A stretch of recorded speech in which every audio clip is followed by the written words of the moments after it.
Hey theologians, how is everything going? I hope everybody is doing well. This week we're going to continue to look at soteriology, and we're going to be looking at Anthony Hoekema's book specifically.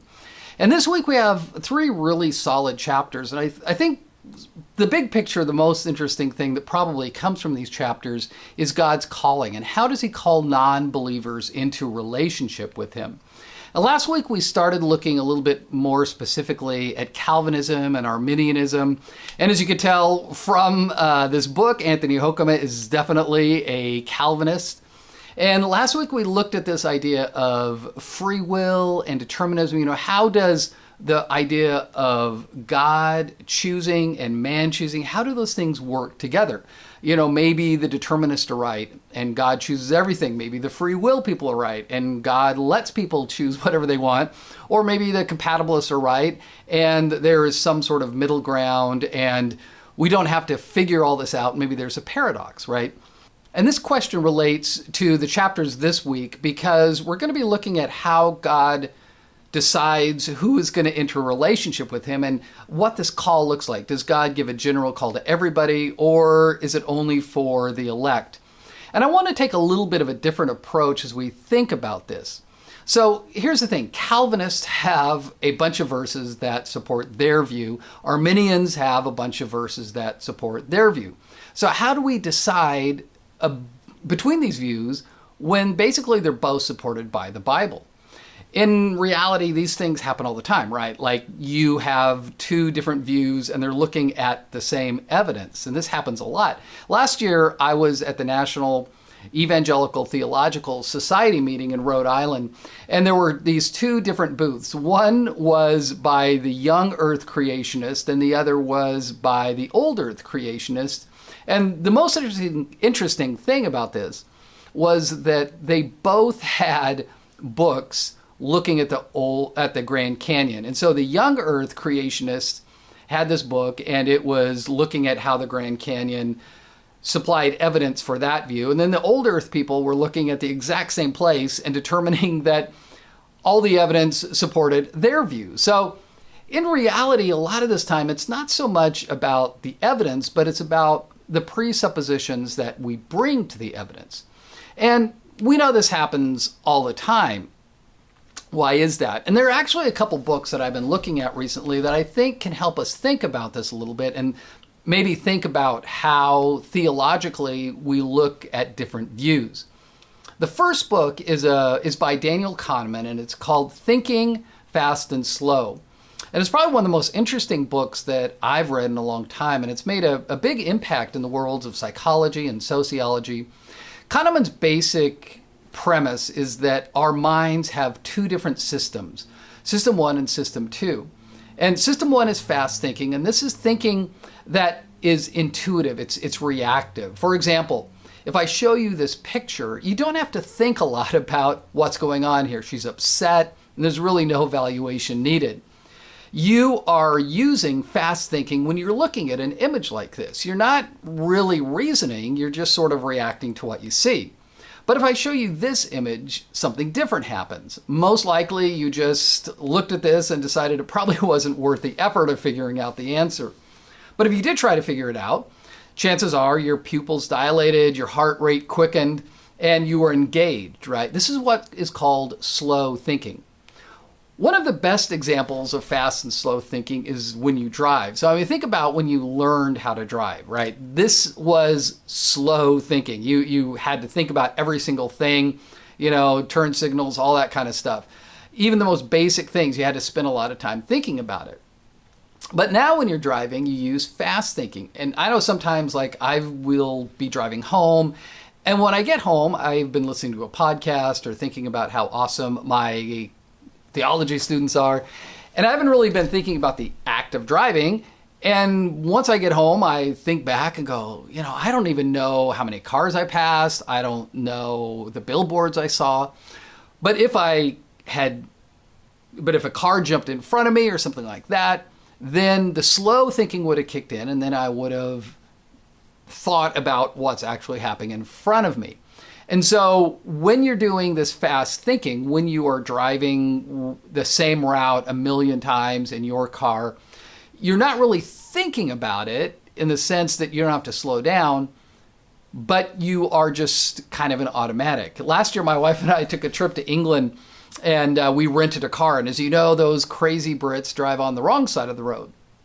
So compared to like when I'm driving at home in my own car in a town that I know really well, I was now driving in a different car on the other side of the road in a big city of London, and my thinking slowed down to a crawl. I guess what we do is just drive around this circle here. Should be the second left exit. There's the hotel. Hey, look, kids! There's Big Ben and there's Parliament.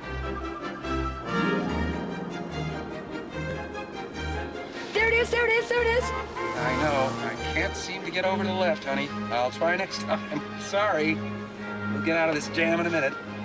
Kids, Big Ben, Parliament again. Now, here's something really interesting about what Kahneman says. Your fast thinking actually works like 95% of the time. Mostly because slow thinking is really hard and it's just exhausting to use your slow thinking.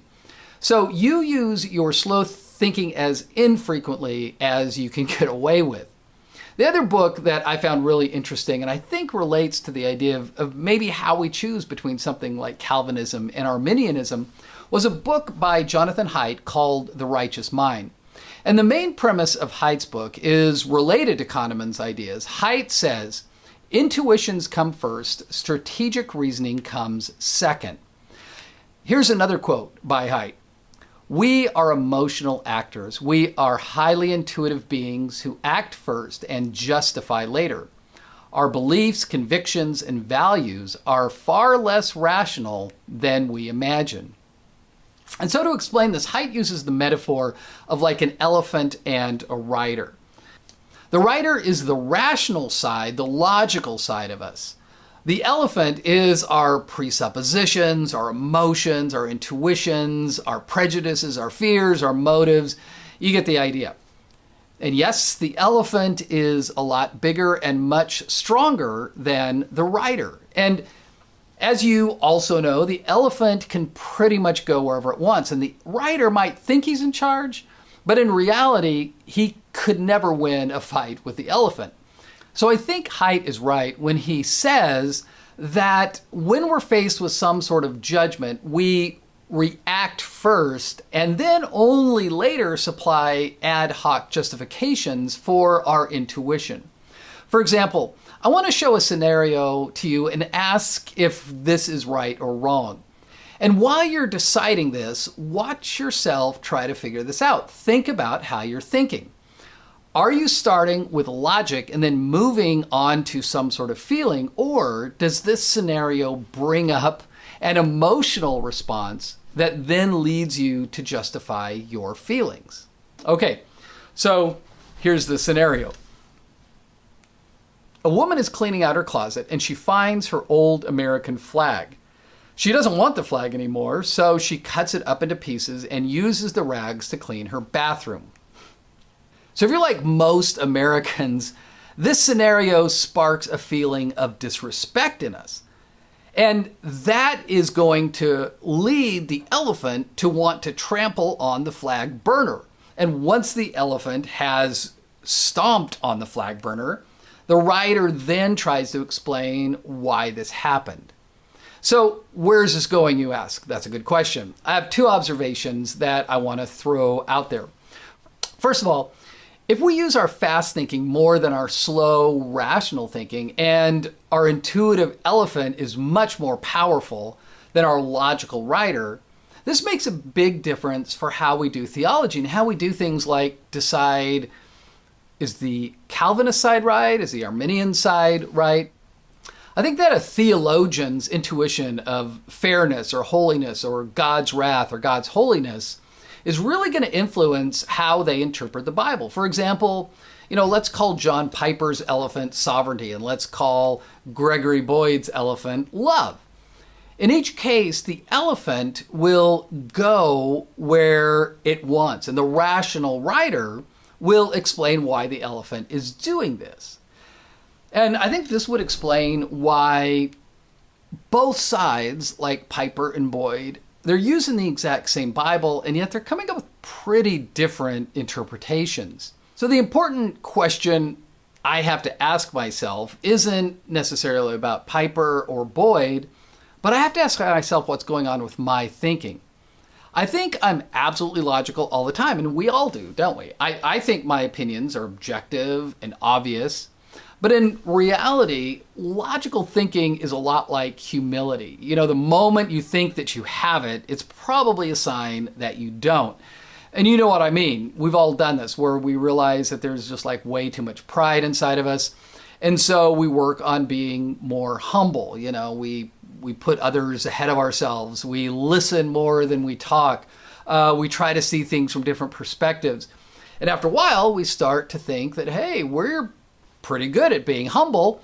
And we start to get really proud of our humility, and pow, there it goes, right? Objective thinking is a lot like that. As soon as I think that I am in some place of just rational, objective, clear thinking, it's probably a sign that there are a lot of biases inside of me that are actually fooling the writer most of the time. So the first point I want to make is that we need to be aware of our elephant and rider when we start to think that we've reached the most logical position in the world and we're the clearest thinker in the world. Because it's probably a sign that we really haven't. The second observation that I want to make is about how God is at work in calling and in regeneration. In the spiritual sense, a non-believer's elephant is hostile to God. According to 1 Corinthians, it doesn't even understand God. So a non-believer's logical rider is probably rationalizing the actions of its emotional elephant. And I think that this would explain why so many angry atheists make a lot of sense, right? Like they are using very clear arguments, but it seems to be driven from a position of anger, right? Or strong emotion. So maybe we could even restate John 6:44 as no elephant will come to me unless something more powerful like God pulls it there. Or maybe we can't. I don't know. So taking this crazy idea a bit further, let me try this out and see what you think. Could it be that the difference between Arminianism and Calvinism is seen in the elephant and the rider? Maybe Arminianism says that salvation is a change in the rider, and the rider decides to accept God's invitation and steers the elephant in that direction. And the rider leads the elephant to more God-like pastures. Okay. And maybe Calvinism says that salvation is a change in the elephant. And the elephant now has different desires. And it decides to move in a different direction, leading the rider to see things from a new perspective, which then helps it to explain where it is and what it's doing. Or maybe my thinking is being led by my Calvinistic elephant and my reasons really aren't super reliable. Okay, before I lose you completely, I'll just sort of leave it there. And in the quiz, I will ask you some questions about what you think about the elephant and the rider. So this week, I just want to thank you so much for being a part of the class and continuing on with us, and look forward to hearing what you have to say this week. God bless. Bye.